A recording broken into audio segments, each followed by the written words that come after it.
We'd like to recognize Eric Heidemann tonight for receiving the Credentialed Manager designation from the International City Council Management Association. Many projects here in Westford would not come to fruition if it were not for Eric. The Westford swim team won the DCL championship, and I know that this is not the first time they've done that because we've recognized them in the past. Congratulations to those young ladies. Last weekend was both the wake and the funeral for Captain James Barrett. Mutual aid and support from the surrounding towns came to Westford to man our stations during that time. The board would like to say thank you very much to all of you for covering our stations and for allowing our firefighters to participate in both the wake and the funeral. We've had one large snowstorm, one storm that went from rain to snow, which is just really nasty for road conditions. And Westford Highway, Part 1, I guess, Westford Public Works, it was a great job. It was a really, really great job. So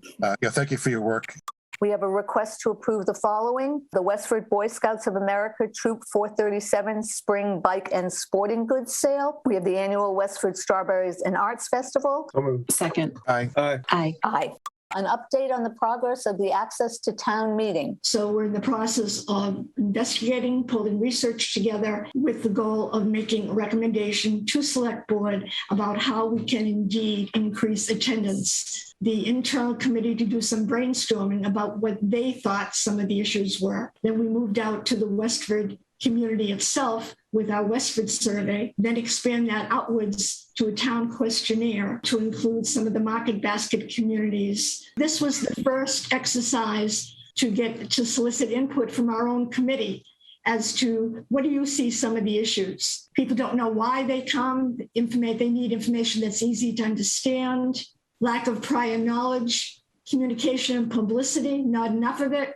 So we've got 3 working groups that were established: the community input working group, which was the survey, a questionnaire for other towns and collecting data from them, and then the 3rd working group, which was remote participation working group. A lot of people and a lot of voters are very interested to know what else can we do. There must be some way to be able to balance and have our voices heard. The 4 top challenges for not attending are at the bottom there. So conflicts with any events, work, school, activities, how long the meeting is. The question remains, if we offer childcare, would that increase attendance or would that just be ignored because people want to actually have home care? I'd really be interested to know what percentage of these communities' voters, what percentage actually attend town meeting, and is it equivalent to what we're seeing? Is it better? Is it worse? And if it's better, then obviously what are they doing perhaps that we're not doing? So I'm kind of curious if we actually were able to, interview or survey some of the folks that we've got. They give us their email addresses, right, to get on. If we could survey them and say, did you used to go to the select board meetings or the planning board meetings or school committee meetings? And if not, is the online format more attractive to you? That might be evidence towards remote participation improving attendance at town meeting. The whole ballot topic has surfaced. People asking, why can't we just go to the polls and vote on these articles? What you would like us to vote on tonight is to decrease your membership from 15 to 11, correct? Yes. So moved. Aye. Aye. Aye. Aye.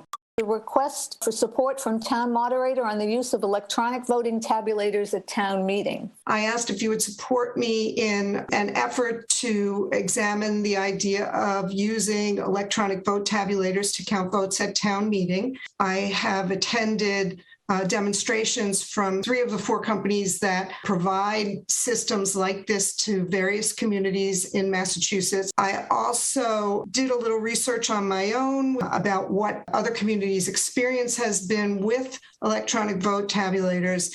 And after doing all that, I am 100% convinced that this is something that needs to be brought to our town meeting.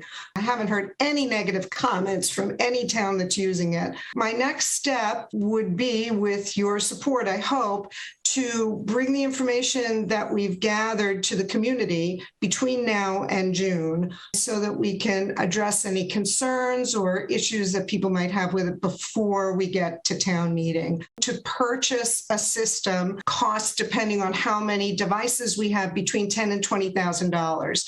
The per use rental cost is between $1,000 and $3,000. Well, I certainly think that we should have Angela and her team, Steve and Tom and Mike, might continue to explore and move forward with this, because I somehow think that this is probably going to be the wave of the future, and that more and more towns who have open meeting are going to go to electronic tabulation. I do think the key to this is community education, public meetings at various locales so that you capture various demographics. The second item that they found in the town survey was that people thought town meeting was too long. This is a time saver. I would support continuation of this exploration and the community education piece, because I feel like there was a lot that we learned from the first time of things that we could do better. Consider forming a monument committee to formalize a process to review monument requests and make recommendations to the select board, discuss a committee charge, and determine makeup of membership. I think the Lexington one looks like it's more appropriate than any of the others. And what I liked about this one, it seemed to cover, monuments and memorials. It wasn't just veterans. So I think it was more open-ended. I think the criteria is quite good. I might add to that, some other representation that goes beyond veterans. But my question, I guess, to the board is what we want this committee to do. My perception was we have a committee being built to set out the standards by which we would measure future decisions. So what should the monument encompass? Why is it important? Where does it belong? Yeah, my thought also was the same as yours 2 weeks ago, is that what we were really doing was establishing a committee that would set standards for when, where, and to whom a monument or memorial would be erected. I guess I'll be curious to kind of hear everyone else's opinion about the Lowell charge then, where it's to establish policies governing the naming or dedication of public spaces, whether they're inside or outside. It includes the standard application process, the dedication criteria, the design guidelines, insurance and maintenance requirements,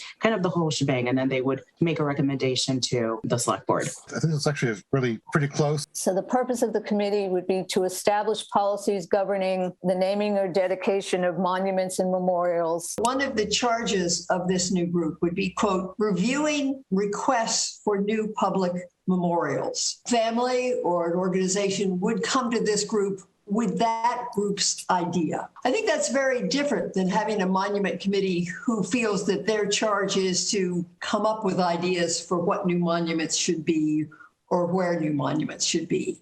In the language from Lowell where it says include a standardized application process or create that, I definitely thought in my mind that would include reviewing applications as opposed to seeking monuments or memorials to erect. I'm willing to take a stab at putting together a charge for this newly or about to be created committee and bring it back to the select board to consider at our next meeting. We have a request from the Wilder Company for a letter of support to extend the time period for 2 liquor licenses for Westford Valley Marketplace, which were previously approved by the legislature. The pandemic has just crushed the restaurant business. At this point right now, it's a struggle just to get staff. Many of them are closing. We respectfully request an extension to those liquor licenses as we try to get through this pandemic and restaurants start expanding again. Uncertainty around anything involving lodging restaurants has been so high that no one's making long-term plans right now. So I think, in my opinion, extension is justified. So is there a motion to support the extensions? So moved. Okay. Aye. Aye. Aye. Next, we have a request for comments on the Plain Road Sidewalk Extension Project. This is a pretty straightforward sidewalk. So we're going from Villanova Drive, where on the left part of your screen, where Grassy Pond Conservation Area is, up to the Nutting Road intersection. Our goal is to continue it down to connect all of the existing sidewalk network up to the Grassy Pond Conservation Area. We'd like to get down all the way to the intersection of Plain and Depot, but that's at another time. One of the options for us is to go to special town meeting in October to request some funds for acquiring the easements that we need. And then that will have us ready for construction the following summer. We have a request from the Clean Energy and Sustainability Committee to appoint Catherine Hinkle. And then we have a request from the town clerk to appoint election officers. So moved. Second. Aye. Aye. Aye. Aye. I'm requesting to appoint Assistant Town Manager Eric Heidemann as acting town manager from Monday, February 28th through Monday, March 14th. And then a request to approve the following grants. We got another Green Communities grant and NIMCOG to provide 130 hours of staff to assist with our housing production plan and brownfield inventory. Jody, I know you didn't want to read all of the grants, but I do think it's important to say that many of them are related to sustainability and energy savings, LED lighting upgrades, partial funding to implement a fully electrical courier vehicle for the school department, and the partial funding to implement 2 hybrid trucks for the DPW. We continue to pursue these grants. We continue to pursue our goal of becoming more energy efficient and sustainable in the town.